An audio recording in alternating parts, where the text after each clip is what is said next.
Salut à tous, j'espère que tout le monde va bien. On se retrouve aujourd'hui pour la market update sur le BTC, le Forex et le Gold. Bon, déjà, je voulais m'excuser pour hier parce que j'ai pas pu faire de market update. J'avais un problème d'internet hier matin. Donc on va aller regarder ensemble ce qui s'est passé depuis. Alors en 4 heures, je vous ai mis les niveaux importants. On va les se mettre en 15 minutes histoire d'y voir un peu plus clair. Ok, donc là en 15 minutes, qu'est-ce qu'on voit? On voit que le BTC, ben, il a bien drop. On avait notre petit flag, si vous vous rappelez, on pouvait avoir un bull flag ici. Hein, ça s'est transformé en juste une leg qui est venue juste reprendre le high et on a crash. Donc en gros, c'était bien ma 4, ça c'était ma 5. Et là, on a eu notre ABC qui descend, mais elle n'est pas terminée, je pense, puisque on n'a pas touché les levels. Donc on va voir, on va attendre de voir ce que ça dit. Là, si je mets une fib, on voit qu'on est potentiellement à 50%, donc le rebond c'est un peu normal dans cette zone. Maintenant, les 61,8-70%, ils sont plus bas et on a des niveaux dans cette zone. Donc, faut voir si on va retourner dans ces zones. Du coup, là, dans l'immédiat, ce qu'on peut faire. 1, 2, 3, 4, 5. On dirait qu'on a 5 vagues déjà. Donc, si ça se trouve, on a déjà fini le mouvement. On va regarder. Hop, on a eu le cross ici. Parfait. Il n'y a pas eu de P3 encore, on dirait. Donc, on va attendre de voir. Là, et là, ça a l'air de vouloir recross aussi. On va arriver dans une POI bientôt, là, dans cette zone. Donc on va regarder si c'est corrélé avec quelque chose.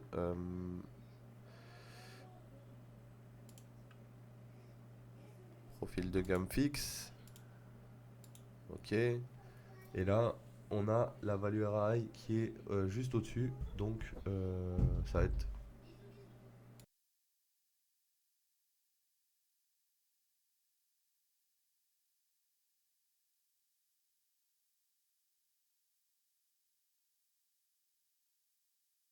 Ouais, désolé les gars, un petit problème technique à la maison. Donc, on a dit qu'on avait 1, 2, 3, 4, 5. Donc, on a potentiellement nos 5 vagues. Donc, maintenant, il faudrait corriger ces 5 vagues. Sachant que là, on a un cross qui intervient. Ça va être difficile de repasser au-dessus de 42 400. C'est aussi la value RAI. Et on a de la liquidité interne avec un gap ici à l'effil juste au-dessus. Donc, si jamais on revient dans cette zone là et qu'on rejette, il y aura potentiellement un short à prendre jusqu'à la value RAI, voire jusqu'au lot qu'on avait connu. Donc, là, dans l'idée, on va aller en 5 minutes. On a cette leg qui est descendue, si c'est le qu'on regarde actuellement, on la prend complète. Et là on voit qu'on est déjà au 80% de fib, qu'on vient de les toucher. Donc là, on a potentiellement une 1, 2, 3. Là c'est notre 4. Et là on est dans notre 5. Notre 5, elle a déjà fait un plus bas, plus haut ici.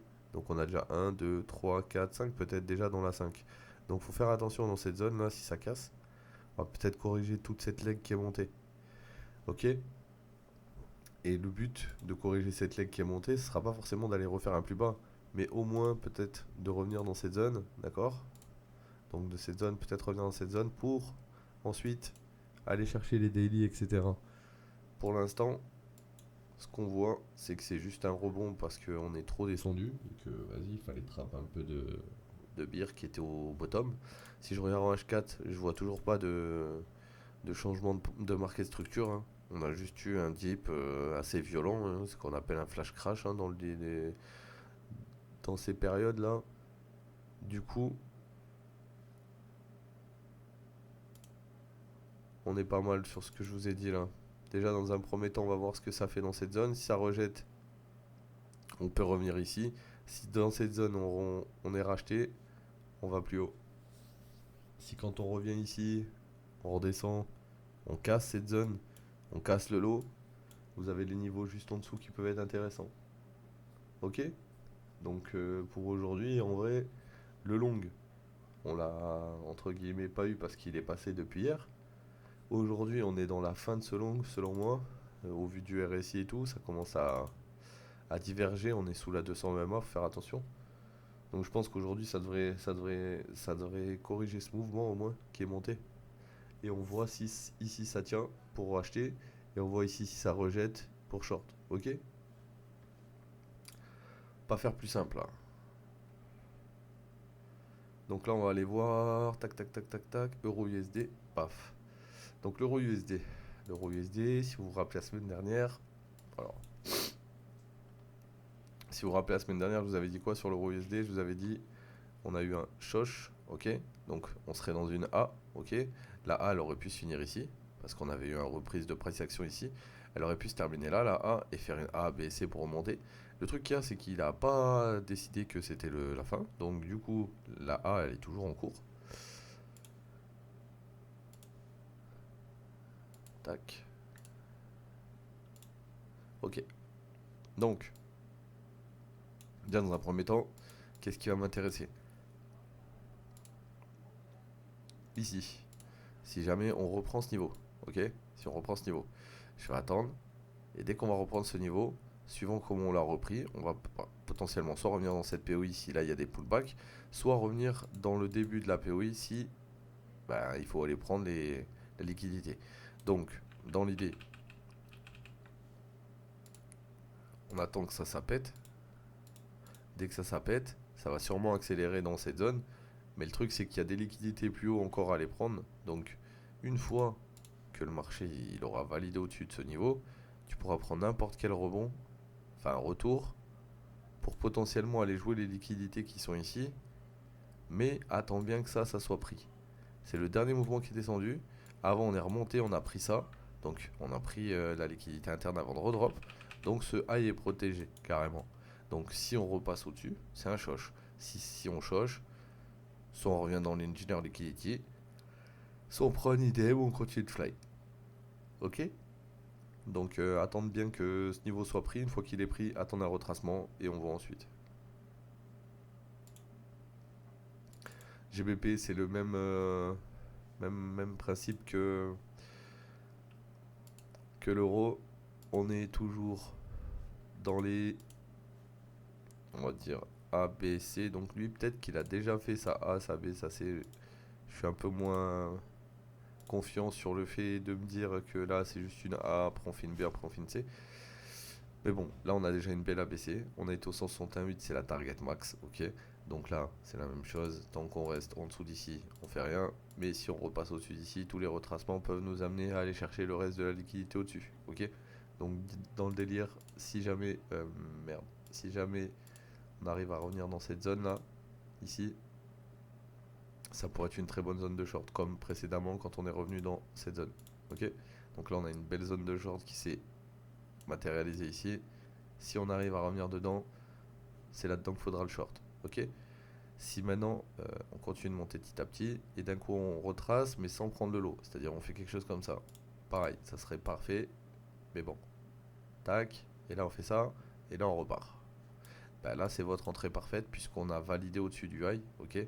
Donc on valide le changement de market structure, derrière on vient chercher les liquidités de tous ceux qui avaient longue trop tôt, et ensuite on fait le mouvement. On va finir avec le gold. Donc le gold, pareil, hein, on a une grosse trendline là, H4 qui vient de break. Les lows ici, avec le dernier mouvement qui monte, on est passé en dessous, on a eu un retest, du coup on est allé plus bas. Donc là actuellement, si je dois regarder mon graphique en H4, on est en train de retracer ça. Et dans ça, on a déjà touché 68 et là on est en train de dip plus bas. Donc si jamais on doit dip encore plus bas, où est la dernière liquidité? Elle est là. Donc ma buy zone max buy zone ici, ok. Si ça tient pas, on casse, donc on choche, alright. Et dès qu'on choche, on va revenir ici, là-dedans, à un moment donné, et c'est là qu'on voudra le short. Maintenant, si on short pas, enfin si on choche pas ici, ben ici ça va être notre buy zone. Et l'objectif, ça sera d'aller rechasser la mèche au-dessus. Ok. Donc, euh, pour aujourd'hui, là on voit bien en plus par rapport au high de gauche, on a fait une grosse SFP. Ok, donc le high d'ici on le transfère là. Mon lot il est là. Donc on pourra avoir un retracement de toute cette leg, comme on pourra avoir un retracement de cette petite leg. Pour savoir on est dans laquelle, déjà dans un premier temps, si on n'est toujours pas passé en dessous de la première, on va pas se dire qu'on est dans la plus grande. Mais dans l'idée, si on lose 19,32, on a une plus grosse OTE qui peut venir faire l'affaire ici. Ok.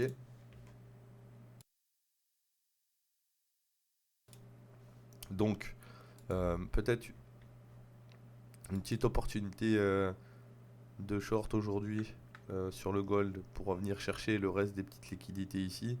Ou alors, si vous avez loupé le short, attendez qu'il vienne filer au moins à cette zone. Et dans cette zone, vous voyez ce qu'il fait. S'il y a un rachat, vous rachetez dans cette zone. S'il n'y a pas de rachat, on attend. Et on shortera sûrement pour aller jusqu'à la zone qui nous intéresse. Parce que si on casse ce niveau et qu'on doit venir prendre toute cette liquidité, mais qu'entre temps il rebondit pour revenir là-dedans, admettons on fait quelque chose comme ça, tac, on passe en dessous, puis on rebondit au-dessus avant de refaire ça, c'est possible. On verra ce qu'il fait à ce moment, mais on sait que cette zone là c'est une grosse zone de short si jamais on revient dedans. Ok.